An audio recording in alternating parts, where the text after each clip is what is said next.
Hola, buenas tardes. ¿Cómo están ustedes allá en el ciberespacio? Para mí, como el mentor existencial, es un honor estar aquí con todos ustedes virtualmente y decirles que esta es una gran oportunidad. La verdad es que en lo personal me siento muy contento por estar aquí, ya lo van a ver, con mi invitado, Pedro Torres, como dice el doctor Pedro Torres, pero vamos a hablar de Pedro, dado que esta es una charla introductoria acerca de un texto que es importante que les dé alguna representación. Me presento, soy Eduardo González Bianchi, psicólogo clínico y poco el gestor con un equipo de lo que es el mentor existencial. Y tal vez decirles algo antes del libro, decirles que esto de la mentoría existencial tiene que ver con un gusto personal muy profundo en relación a los temas que son esenciales para el hombre. Un poco el tema de cómo vivimos en soledad o en compañía, cómo es nuestra experiencia con nosotros, cómo a la vez nos hacemos cargo, no nos hacemos cargo de la vida que nosotros llevamos en el día a día, o simplemente le echamos la culpa al empedrado, ¿verdad?, a lo que está afuera. También tenemos temas que son muy importantes, que tienen que ver con el sentido de vida, cuál es nuestro propósito, para dónde queremos ir y cómo podemos definir ese propósito. La vida en sí pareciera no tener sentido, pero nosotros se lo estamos dando, y yo creo que parte de ese sentido tiene que ver con esta presentación. Ya les presentaré a mi amigo Pedro, que está al lado mío, y por último lo que tiene que ver con el morir visto desde la perspectiva de cómo renacemos, cómo crecemos. La muerte nos da vida, es nuestra compañera, y como está siempre presente, vamos avanzando. Bueno, contarles un poco acerca del libro. Quiero decirles que este texto lo escribimos originalmente el año 2015 y lo presentamos en el Congreso Interamericano de Psicodrama y Focusing. Hicimos una imbricación. Él les hablará, Pedro, ya del psicodrama. Yo solamente les menciono que hicimos un mix. Con Pedro tenemos una amistad de más de 20 años, de diferentes grupos que hemos trabajado, que fui invitado y posteriormente fui creciendo y incorporando el elemento que es el focusing. Bueno, presentamos ese texto. El texto tenía características bastante técnicas de cómo el conductor de psicodrama le servía a hacer focusing. El focusing, ¿verdad?, como ya veremos más adelante, es una herramienta que nos sirve para estar conectados. Tal vez el mismo hecho que yo esté con ustedes acá, estoy conectándome desde el punto de vista del focusing. En el fondo significa cómo estoy desde mi respiración, desde mi sensación sentida, y cómo de manera natural, en una suerte de improvisación preparada, aunque parezca un oxímoron, una aparente contradicción, cómo podemos nosotros hacer, lo pensamos con Pedro, esta presentación, ¿verdad?, cómo hacer una presentación que tenga raigambre técnica, pero también vivencial. ¿Cómo le sirve a las personas esto de hacer psicodrama? ¿Cómo le sirve a las personas hacer focusing? Bueno, esta semana recientemente actualizamos en Amazon.com el texto. Podríamos llamarle una nueva edición que permite para nosotros un tremendo placer, y espero que para el público, si bien estaba orientado originalmente a un público técnico, que sea útil. Hoy vamos a hablar de una manera natural, así que quiero presentarles a mi amigo Pedro y un poco contarnos un poco qué significa para ti este trabajo con el texto y estar aquí hoy. Querido Pedro. Hola, muchas gracias, Eduardo, muchas gracias. Bueno, tú me estás preguntando qué significa para mí estar el día de hoy aquí con este grupo a quienes nos estamos dirigiendo. Es muy importante para mí estar en este momento, puesto que si bien es cierto, la reunión que nos convoca tiene que ver con el lanzamiento de una segunda edición de este libro que hemos escrito en conjunto con Eduardo González, Focusing y Psicodrama, y que fue el primero, digamos, en el tema, me atrevo a decir, de Iberoamérica por lo menos, en donde reunimos estos dos enfoques de estos dos tremendos autores o creadores. Pero la idea es ir un poco más allá, no solamente centrarnos en este texto que estamos presentando, sino que esto es el anticipo de un segundo texto que estamos preparando y que va destinado específicamente a todas las personas interesadas en su desarrollo personal y en su trabajo grupal y en el trabajo grupal y colectivo, porque nuestra responsabilidad como médicos, como psiquiatras y como terapeutas es nos debemos a las personas en general. Nosotros no podemos seguir escribiendo para un grupo de especialistas en psicología o en psiquiatría o en psicoterapia, sino que tenemos que ir más allá, y eso es una responsabilidad ética que tenemos con nuestros grupos con los que estamos trabajando. Así lo estamos haciendo en el actual diplomado que estoy conduciendo desde Santiago, y que además la responsabilidad ética implica trabajar con un amplio grupo de personas, yo digo de profesionales, pero también de personas en general, y también incluyendo las modalidades online, las modalidades presenciales y las modalidades híbridas sincrónicas. Por lo tanto, las modalidades presenciales ya hay proyectos para ejecutarlas en Santiago, en La Serena y en Viña del Mar. Eso por lo menos ya está escrito dentro del programa. Pero yendo un poco más allá, a propósito de este siguiente texto, digamos, que estamos pensando, a propósito de la reedición del libro anterior que está en Amazon, Eduardo les va a comentar cómo acceder a Focusing y Psicodrama, volumen 1.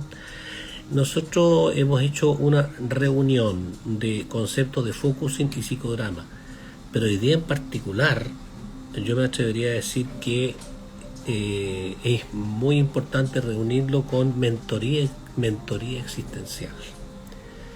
Entonces yo le voy a devolver la pregunta a Eduardo.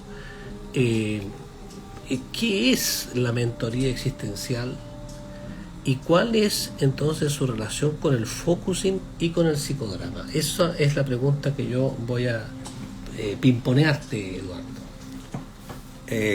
Gracias, Pedro. La pregunta, la verdad es que es apasionante, yo diría que es muy, muy interesante. Les mencioné antes la importancia que tiene los distintos temas existenciales. La mentoría existencial es una conversación. Cualquier momento nosotros conversamos, sin embargo, la mentoría es una conversación con intención de reflexionar acerca de qué pasa con tu vida. ¿Qué pasa con tu vida en todos los planos? En el plano amoroso, en el plano laboral, en el plano de tu tiempo libre, tal vez si eres capaz o no de establecer los vínculos con tus espacios, tus gustos máximos, tus dones, la parábola de los talentos, ¿verdad?, desarrollados. Entonces la mentoría existencial tiene que ver con una conversación más que una imposición. Ahora, es interesante para los efectos del texto, ¿por qué hablar del focusing? ¿Qué tiene que ver el focusing?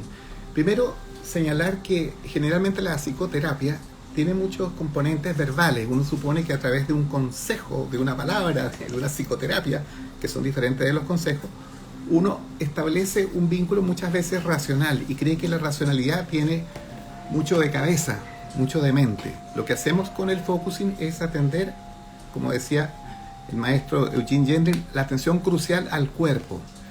Solamente pequeños retazos de historia. Gendlin estudió con el grupo de Carl Rogers. Carl Rogers, ustedes si no lo conocen, solamente hablarles de la importancia que tiene la empatía, que a su vez venía de Scheller, pero más que meternos en la historia, lo que hizo Rogers fue reflotar el fenómeno empático y la importancia que tenía la empatía no solamente en la psicoterapia, sino cuánta importancia tenía en las organizaciones, de los padres, de las madres, cómo uno puede mejorar en la relación de pareja siendo empático. Uno de los grandes problemas que visualizamos es que en las parejas falta mucha empatía.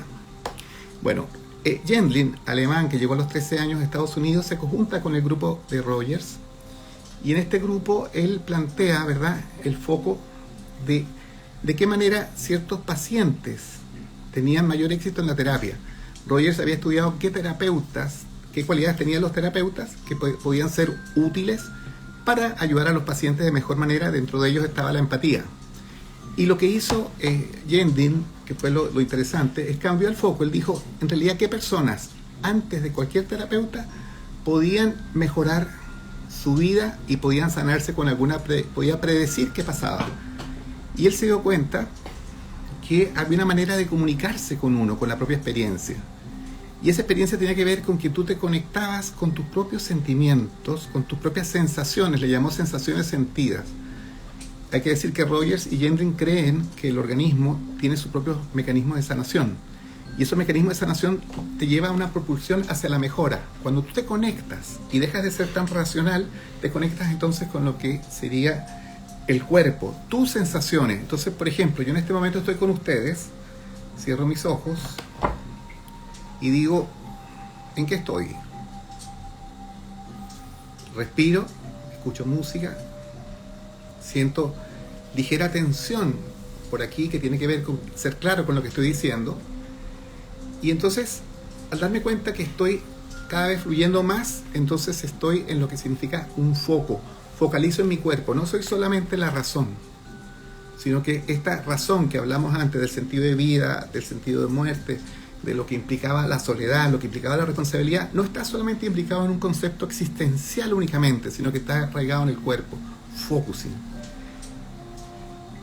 Y el psicodrama, ¿por qué el psicodrama? Es que de alguna manera, y eso le va a hablar un poco más Pedro, que le voy a hacer una pregunta para que quede bastante claro.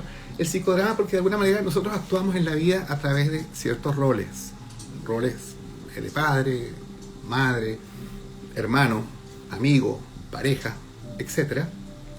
Pero de alguna manera, cuando hacemos psicodrama, hacemos un baile entre los distintos roles que ocupamos. Y ese baile se puede hacer tanto desde el punto de vista técnico, como la formación que hace Pedro, y desde el punto de vista terapéutico, en relación a, por ejemplo, jugar el rol de marido, de mujer, diferentes roles que van cambiando. Estoy sobresimplificando, pero de alguna manera es la aplicación de herramientas de la dramatización, del teatro, pero que tengan un sentido terapéutico.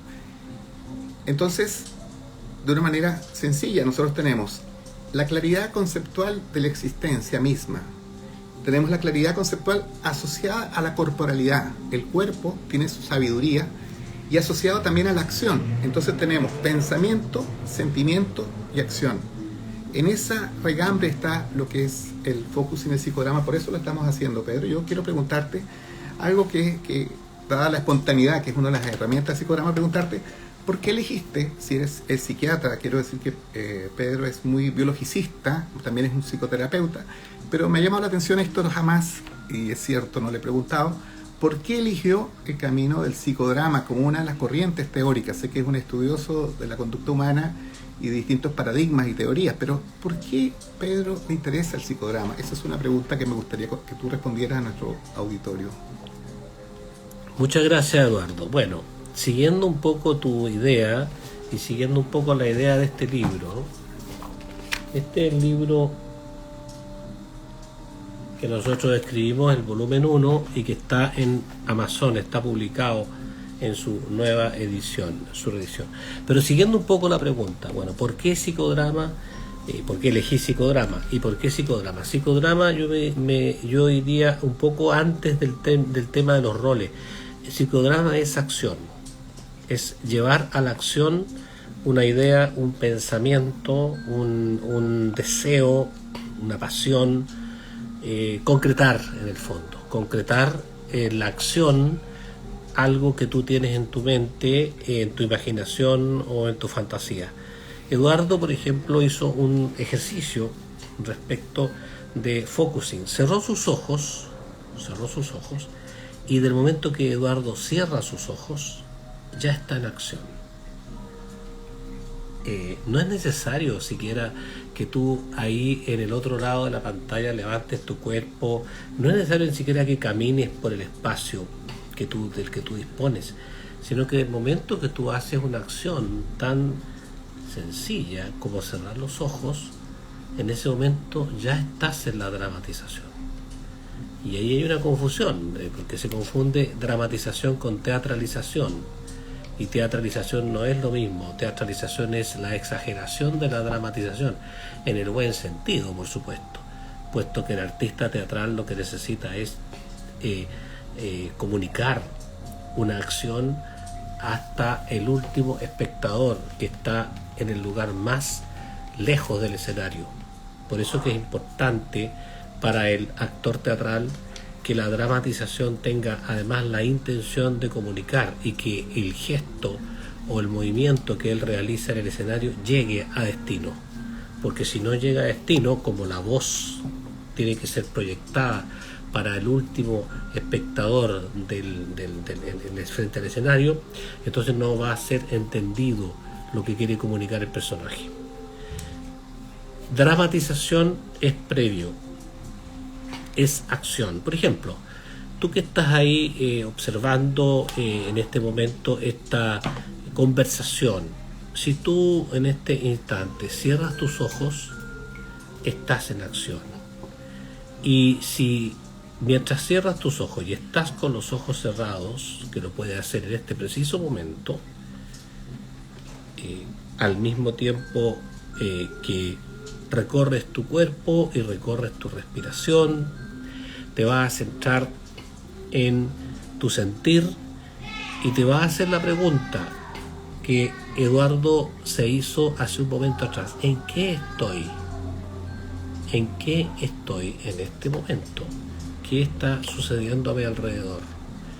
Y puedes poner atención a los estímulos que están sucediendo a tu alrededor, y ninguno de esos estímulos va a ser molesto, ninguno de esos estímulos va a ser indeseable, simplemente los vas a escuchar y vas a poner atención sin enjuiciamiento alguno y sin deseo y sin la intención de que suceda algo. Un poco como cuando uno trabaja con constelaciones familiares, se usa mucho la idea de la no intencionalidad. No deseo que suceda algo en particular con esta dramatización que estoy ejecutando en este momento. Solo me voy a centrar en lo que mis sentidos perciben, lo que mi cuerpo percibe mientras mantengo los ojos cerrados. Y cómo me estoy sintiendo en este momento, cómo estoy sintiendo esta información que me está llegando por vía auditiva y cómo me estoy sintiendo respecto de esta información que me está también llegando por vía vivencial. El momento que tú cierras tus ojos, hay un solo paso para que tú levantes tu cuerpo de la silla y tomes conexión corporal, física, espacial y volumétrica con tu espacio que estás ocupando en ese momento. Y en ese mismo instante estaría comenzando a acontecer el psicodrama online, puesto que si tenemos muchas pantallas vamos a poder interactuar con otras personas que están también en la pantalla, e incluso algunos que están presencialmente, como en nuestro sistema híbrido, y estamos interactuando los que están online y los que estamos presenciales, y estamos formando una realidad novedosa. Entonces, volviendo a la pregunta que me hace Eduardo, ¿cómo es que yo me aboqué precozmente en mi carrera como psiquiatra al psicodrama? Pues yo creo que me defino como una persona de acción. A mí me gusta hacer las cosas y me gusta ejecutar los temas que surjan. Pero puedo decir algo más acerca de el desarrollo profesional que tuve y el encuentro que tuve hace muchos años con el psicodrama, más de 30, 40 años con el psicodrama. Es que yo nunca he abandonado la psiquiatría y la medicina clásica. Nunca he dejado de ser psiquiatra, nunca he dejado de ser psicofarmacólogo, nunca he dejado de medicar a los pacientes cuando lo necesitan, y nunca he perdido el contacto con la psiquiatría biológica y con la moderna psiquiatría biológica. Asunto que en muchos países escucho yo un poquito con cierta curiosidad, ¿no? Como algunos psiquiatras de otros países dicen: bueno, yo no medico, yo solamente me dedico a hacer psicoterapia con los pacientes. Está bien, es una opción, lo respeto. En mi caso no ha sido así, y la experiencia de reunir ambas disciplinas en un mismo escenario, la psiquiatría biológica y la psiquiatría de la dramatización y la psicodramatización, para mí ha sido un modelo óptimo para trabajar con los pacientes. Entonces, acción como tal en el psicodrama, pero también acción como médico en la medicina, y también acción en la posibilidad de prescribir en forma adecuada una psicofarmacoterapia con los modernos medicamentos que existen para la psiquiatría, también son opciones extraordinarias. Entonces, el común denominador, si tú te fijas, Eduardo, es que yo siento que soy una persona de acción. No sé si puedo responderte, digamos. Sí, absolutamente. Absolutamente. Bueno, la verdad es que a propósito de la primera de esta sesión, probablemente hay preguntas, hay inquietudes. Probablemente en este primer live que estamos haciendo, que tiene el grado de nuestra experticia a través del Instagram, puede que estas preguntas queden a posteriori y las vamos a ir respondiendo, posiblemente grabadas. Pero sí decirles tal vez mi experiencia, por qué el focusing, por qué poner tanto énfasis al focusing, dado que hablamos con Pedro respecto a lo que hace el psicodrama y la acción, la importancia que tiene la acción, y no dejar de lado la psiquiatría, como decía, biológica, como la acción tenía elementos terapéuticos fundamentales que ayudan al crecimiento. En el caso del focusing, está relacionado con lo que decía al comienzo. Hay mucha experiencia, que valga la redundancia, mucha experiencia que está relacionado con el concepto. Y el focusing en aquel tiempo, hace alrededor de unos más de 25 años, tal vez cuando estaba estudiando en la Escuela de Psicología en la Universidad de Chile, me sorprendió una experiencia que tenía en mi cuerpo y que no me la pude explicar. A veces uno siente de repente cierta angustia, ciertas sensaciones como extrañas, y esa sensación extraña yo no quería que fuera mostrada. Estaba en un grupo, en un taller, estaba cursando el 5º año de psicología, y de repente estábamos con un facilitador que le gustaba, un profesor, Gabriel Reyes. En su momento le gustaba el focusing, y yo estaba ingenuamente ahí, no quería que nadie me viera porque me sentía tenso, estaba muy trancado y no quería que nadie se diera cuenta de qué me estaba sucediendo. Y en algún momento me tocó, si es que creemos en la sincronía, casualmente conectarme con esa experiencia. Y la verdad es que en ese tiempo fue brutal en la medida que tuve, sin querer, una catarsis gigantesca. Una catarsis de explicar, ¿verdad?, emociones, sentimientos que yo no quería que ocurrieran y aparecieron ahí en el grupo. Imagínense, todavía tengo 25 años entendiendo esa experiencia. Lo que ocurrió es que hubo una conexión entre el focal, me focalicé y esa experiencia fue significativa. Y la respuesta a eso ha sido súper enriquecedora, por lo tanto una experiencia que fue dolorosa, miramos la connotación positiva. Yo quiero decir algo más que tiene que ver con el focusing, que es lo que algo señaló Pedro, y el conectarse con la acción, el silencio. La verdad es que el silencio puede estar en cualquier lugar, pero como el ruido mental está a cada rato, la gran pregunta, ¿verdad?, cuando me permito decirles, cerrar 10 segundos los ojos, se dan cuenta que uno cierra los ojos y la mente navega. ¿Dónde navega la mente? Para todos lados. Entonces todas las personas, al menos la mayoría, dice: yo pienso demasiado, no puedo dejar de pensar. Cuando te enfermas mucho o tienes una crisis ya de angustia tremenda, el pensamiento va por todos lados. Es una manera que vemos que el focusing ayuda, y que no es solamente privativo del focusing o del psicodrama, tiene que ver con atender a la respiración. Pero si uno atiende a la respiración, como lo hace la meditación, la atención plena, uno primero está ahí y después pregunta: ¿qué me está pasando? Pregunta muy relacionada con el focusing, y más que una respuesta racional, entonces yo estoy conectado con mi propio silencio, y el silencio de alguna manera en el cuerpo tiene respuestas. Así que junto con estas respuestas que tiene el cuerpo y la claridad, hay mucho que tiene que ver el focusing con lo que es el experiencing como concepto que está en el texto. La verdad que el experiencing usa una palabra, un neologismo en español que se llama experienciar. Y experienciar tiene que ver con cómo te estás conectando con tu cuerpo. ¿Cómo hablas? ¿De qué hablas? ¿Qué es lo más importante? ¿Cómo te conectas con esas sensaciones sentidas?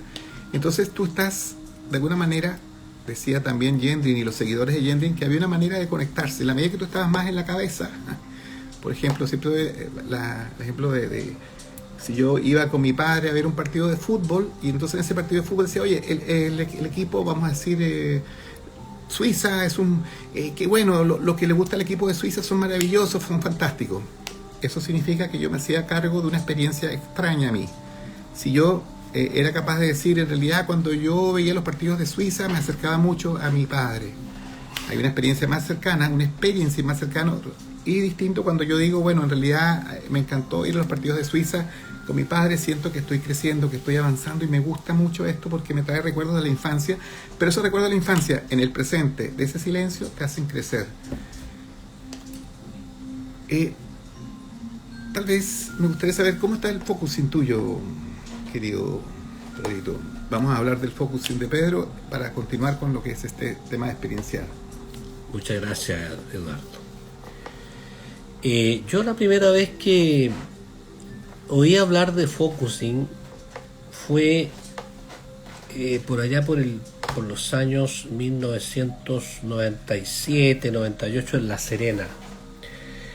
Yo conocí a Vittorio Guidano. Estuve varias oportunidades en mesas de discusión que se dictaban en la Universidad Francisco de Aguirre, La Serena, donde yo hacía docencia. Y Vittorio Guidano, fallecido actualmente, un gran terapeuta post-racionalista, constructivista, un hombre extraordinario que escribió libros notables, él me habló del focusing, porque yo le hice una pregunta donde le decía, le comentaba que me parecía que la terapia cognitiva post-racionalista y el constructivismo era muy reflexiva. Y sin embargo él me comentó de Gendlin y yo accedí a un libro que fue el primer libro que tuve de focusing de Gendlin, donde Guidano me decía que lo importante cuando uno trabaja en la psicoterapia era la alternancia entre la experiencia y la reflexión, la experiencia y la reflexión, la experiencia y la reflexión. Y justamente eso es lo que uno encuentra en los libros de Gendlin. Cuando hay una experiencia, él define que hay un asidero en la reflexión, y esa misma reflexión da la posibilidad de una nueva experiencia y de un nuevo asidero, y de esa manera se va construyendo el conocimiento acerca de sí mismo. Y también, como lo escuché a Guidano, de que el paciente o la persona, nosotros mismos somos verdaderos científicos, observadores y autoobservadores de nuestra propia conducta y de nuestro propio sentir y de nuestro propio pensar y de nuestro propio experienciar. De manera que de distintas formas me llegó esta información hace muchos años. Y lo segundo que quería mencionar también es que, a propósito de la acción, que es que Moreno, el creador del psicodrama, fue un hombre de acción, pero de acción absoluta. Y Moreno además trabajaba con pacientes psiquiátricos gravemente perturbados por la psicosis. Moreno instaló en una ex escuela en las cercanías de Nueva York un sanatorio de psicodrama donde él internaba a familias completas con pacientes psiquiátricos gravemente perturbados y los trataba con psicodrama, los trataba con dramatización. Y por supuesto con los métodos biológicos que existían en la época. Estamos hablando de principios o mediados del siglo pasado, en el fondo, donde aún los psicofármacos y la psicofarmacología todavía no aparecía, digamos. La psicofarmacología moderna aparece después de los años 1950. En 1952 aparece la clorpromacina, digamos, y los antidepresivos empiezan a aparecer posteriormente. Estamos hablando de 1920, 1930, donde ya Moreno estaba instalado en Nueva York, por lo tanto usaba las dramatizaciones con familias completas y con pacientes gravemente perturbados psiquiátricos. Pero fue un hombre de acción, y además fue un hombre, podríamos decir,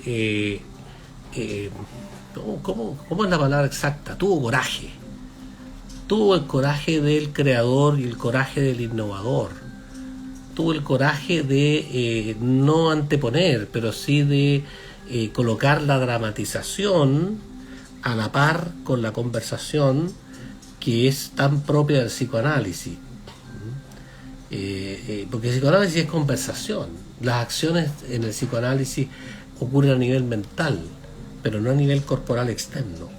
Por lo tanto, Moreno logra el desafío y tiene el coraje que tienen los creadores, que es de desafiar y de adelantarse a los tiempos, como bien pudo haber sucedido con el propio Gendling, por ejemplo. Entonces, cuando tú me preguntas cómo está mi focusing, es que yo estaba justamente pensando en estos dos autores, digamos, estaba pensando justamente en Gendling, y estaba justamente pensando y recordando, y me estaba recordando cómo fue mi sensación cuando tuve el libro de Focusing de Gendling, que me lo entregó, me lo mostró, me lo entregó el propio Vittorio Guidano, y me dijo, lea esto, me dijo. Y ahí va a encontrar la respuesta de lo que usted me está preguntando. Se lo pregunté en una mesa de discusión,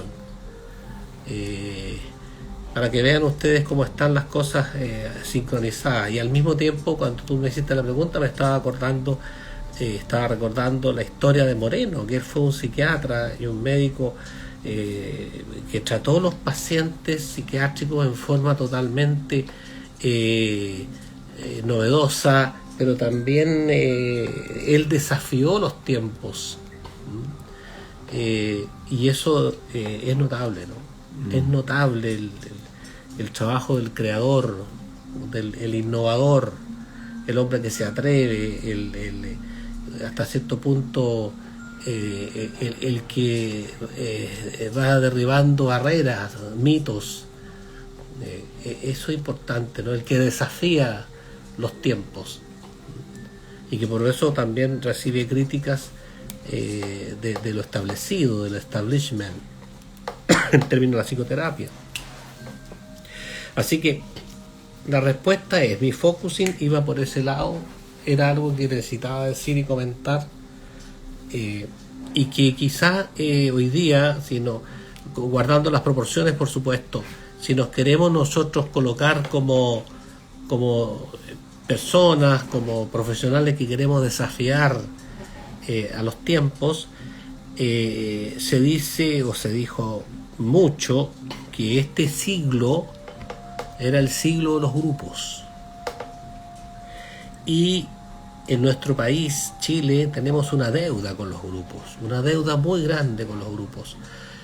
Por alguna razón no hemos podido desarrollar la cultura de grupos que tiene Argentina, que tiene España, que tiene Brasil, y hemos a veces caído en un individualismo extremo. En el fondo habrá muchas razones para esas, socioeconómicos, culturales, políticas, etcétera, pero tenemos una deuda grande en nuestro país con los grupos. Y para responder un poco la pregunta, es si es que vamos a ser el siglo de los grupos, por lo menos para Chile. Hoy día nosotros tenemos un grupo latinoamericano que está funcionando, donde Chile es el centro, y tenemos hoy día un grupo que estamos funcionando con integración, con online, híbrido, sincrónico y presencial, y eso está funcionando en nuestro diplomado que estamos impartiendo todos los años, 2 o 3 veces en el año, y está funcionando maravillosamente, a mi modo de ver. Aquí muchas personas que nos están viendo, lo más probable es que sí digan que nos hemos encontrado con una comunidad, con una población y una comunidad notable desde el punto de vista latinoamericano, en donde nos reunimos personas de Chile, de distintas partes de Chile, y otras personas de México, de Colombia, de Perú, de Argentina, en forma notable. Entonces quería comentar que mi focusing va por ahí, Eduardo. De acuerdo. ¿Tendrías alguna otra inquietud o pregunta? Yo me quedé, agradezco tu respuesta. Solamente señalar para los efectos prácticos de esta presentación un punto que señalé antes, que tiene que ver con lo que se denomina la empatía, tan central en la vida de todos nosotros. Y aquí hablamos un poco de la empatía experiencial. Eso significa la empatía de la conexión en el aquí y ahora. Ambos, el psicodrama y el focusing, están en el presente. Y la empatía es un arte. El arte es estar con el otro, pero corporalmente sentido. Y eso se experimenta en el día a día, en lo cotidiano. Es como una suerte de limpieza que uno hace cuando se lava los dientes, lo ve algo tan cotidiano. Pero la pregunta es si te levantas en la mañana y eres capaz de mirar cómo está ese revoltijo que tuvieron las noches. Fueron noches tormentosas o noches de relajo. Esa noche tormentosa o de relajo te permite hacer una limpieza en la mañana, cerrando solo tus ojos, focalizando y haciendo que el día mejore al estar conectado. Igual en la noche te vas a cepillar los dientes y también dices, bueno, ¿cómo he estado? ¿Qué es lo que ocurre? Toda esta actividad que es regular no es tan complicado en sí. Lo complicado es ser persistente y de alguna manera en esa persistencia mejoras claramente lo que es la empatía y la empatía experiencial, donde no solamente te pones en el lugar del otro, sino que eres capaz de sentir al otro casi como de manera telepática, entendiendo que tú lo que haces es una limpieza y esa limpieza tiene que ver con mejorar la calidad de vida de quien tú eres. Entonces aquí hemos visto en esta presentación la importancia de la acción, la importancia, como dice él anteriormente, antes del rol, la acción. ¿Qué importante es la acción? Y en este caso la acción, como él decía, bueno, cerrando los ojos y está focalizado en qué estoy. Y más que el concepto, ¿verdad? Es decir, ¿en qué está mi cuerpo? Me siento tenso, tengo una parte, uy, me duele la columna, me duele aquí atrás, tengo algo que me aprieta, como dicen las personas que tienen mucha angustia o que tienen alguna necesidad, se conectan con eso. Una conexión con eso te permite conectar directamente con las emociones sin temer y sin temor a lo que está aconteciendo. Es tu verdad. Yo creo que queremos agradecerles, tal vez dejando algún espacio para tal vez preguntas que puedan haber, algún tipo de inquietud. Y si no, tal vez conversar contigo, Pedro, alguna cosa más bien. Yo quiero hacer una pregunta y a ver si podemos... A ver, vamos. La pregunta que yo te quiero hacer, Eduardo, es, Moreno habla de la espontaneidad. Y Gendlin, en uno de los libros escritos por donde hace una compilación Carlos Alemany, hay un capítulo completo sobre la autenticidad. Entonces la pregunta mía ¿es lo mismo? ¿Es diferente? ¿Espontaneidad y autenticidad se refieren a lo mismo estos hombres?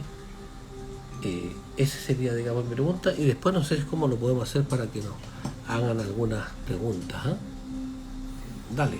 Sí, es una pregunta interesante, profunda, digamos. Yo quiero decir que en el caso de Rogers, él hablaba de la importancia que tenía que un terapeuta fuera auténtico, entendiendo por la autenticidad que tú seas, ojalá, transparente en lo que piensas, en lo que sientes y en lo que dices.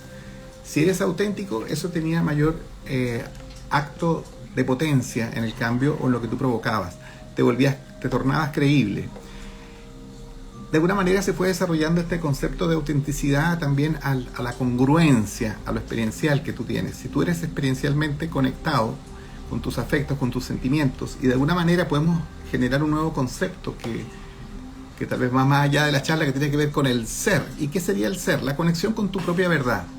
Si tú estás en tu propia verdad, logras ser una persona auténtica, distinto de alguien que es plástico o alguien que está acartonado. Como yo te puedo decir, bueno, en esta charla, acá entre Focus y el psicodrama, nosotros queremos darles a ustedes, ¿verdad?, esta caricatura de ser más doctorales versus, ¿verdad?, una situación donde te conectas con lo verdadero. Al conectarte con lo verdadero, entonces estás siendo una persona auténtica.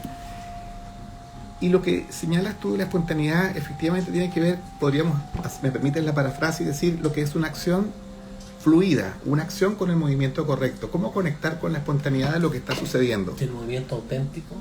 El movimiento auténtico, aquel que está conectado, sí, el movimiento, yo soy espontáneo en la medida que, ahora que me doy vuelta, voy a poner un ejemplo. Pedro, el movimiento espontáneo, en esta sobredramatización, ¿verdad? Si yo soy espontáneo, le puedo decir, bueno, Pedro, esto es lo que es, nada más. No sé si me entiendes lo que es esta respuesta que te estoy dando. Yo soy espontáneo en la medida que estoy conectado con lo que es el movimiento, no quiero confundir los conceptos, natural. ¿Y qué es lo natural? Aquello que es tu propia verdad. Tremenda pregunta, Pedro. Espontaneidad, yo creo que espontaneidad y entonces autenticidad. Si tú eres espontáneo y eres verdadero, espontáneo, esa espontaneidad se va a notar. Esa espontaneidad tiene que ver con la verdad. En el caso de la mentoría existencial hablamos de lo que es la voz interior, que en el fondo la voz interior tiene que ver con tu verdad. decimos que hay muchísimas voces dentro de nosotros, muchas voces. Oye, tengo que hacer esto, tengo que ir hacia adelante, hacia atrás. Entonces, de alguna manera, cuando yo me conecto con lo que es mi verdad en un focusing, yo puedo actuar en la medida de la coherencia espontáneamente. Soy lo que soy en su momento y actúo con una verdad que tiene que ver con la conexión profunda del ser hacia lo que ocurre. Y soy auténtico en la medida que estoy siendo transparente.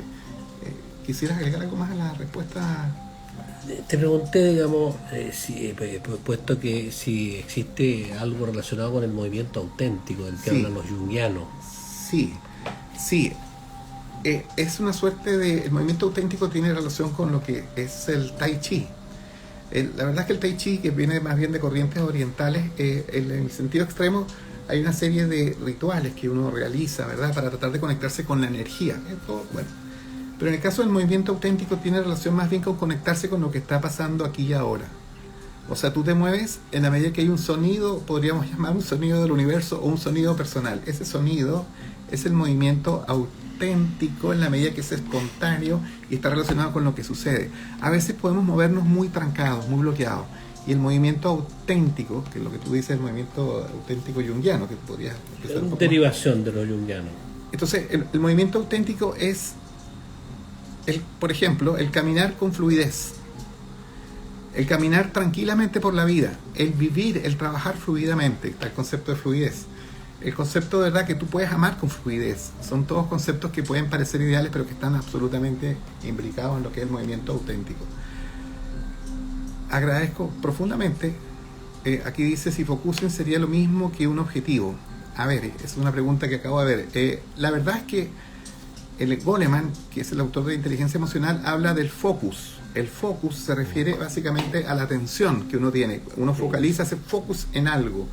Y yo puedo focalizar en un objetivo, ¿verdad? Entonces, aquí la diferencia está en que efectivamente yo hago atención a lo que me está sucediendo, pero el focusing como tal es atender a la sensación sentida corporalmente. Si yo atiendo a eso, entonces yo diría que el focusing sería atender al objetivo, porque el objetivo sería un elemento más conceptual.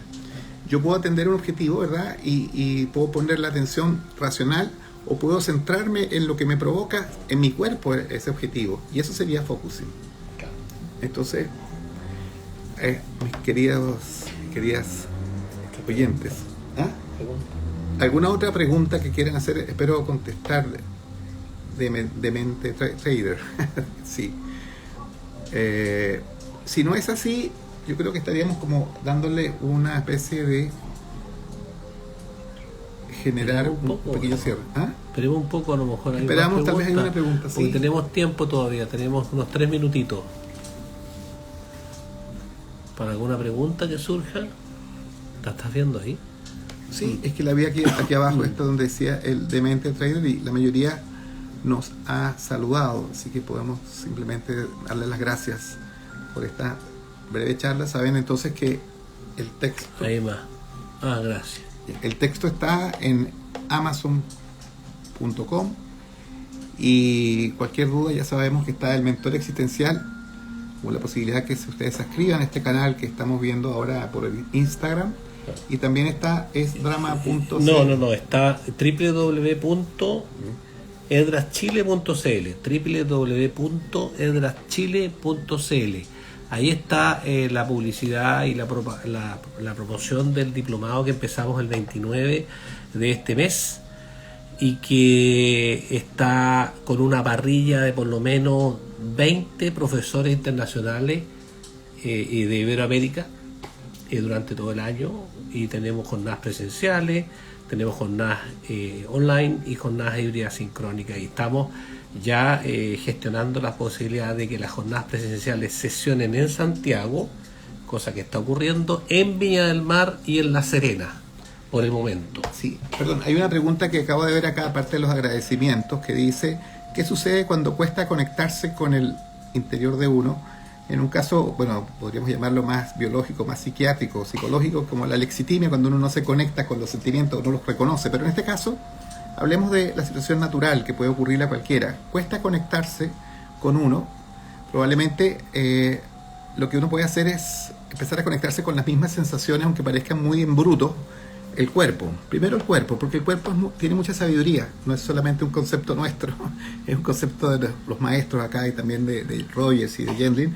El cuerpo tiene sabiduría. Entonces, si yo, por ejemplo, no tengo claro qué me está sucediendo, me cuesta conectarme con lo interno, un buen indicador es qué pasa con mi cuerpo. Si yo me siento así, mira, me conecto y me doy cuenta que estoy tenso. La tensión corporal es una manera de conectarse. Tal vez en un primer momento no me doy cuenta qué relación tiene esa conexión, esa presión de mi cuerpo con lo que está sucediendo. Pero a medida que empiezo a conectar y hacer eso un habitué, un hábito, entonces yo empiezo a conectar. Y ahí está donde a veces, para la mayoría, uno se conecta.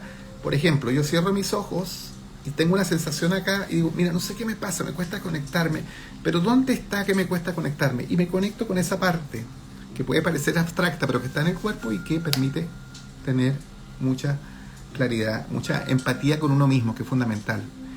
Y eso es un proceso diario, es un proceso permanente. Aquí mi querido Pedrito quiere decirnos algo.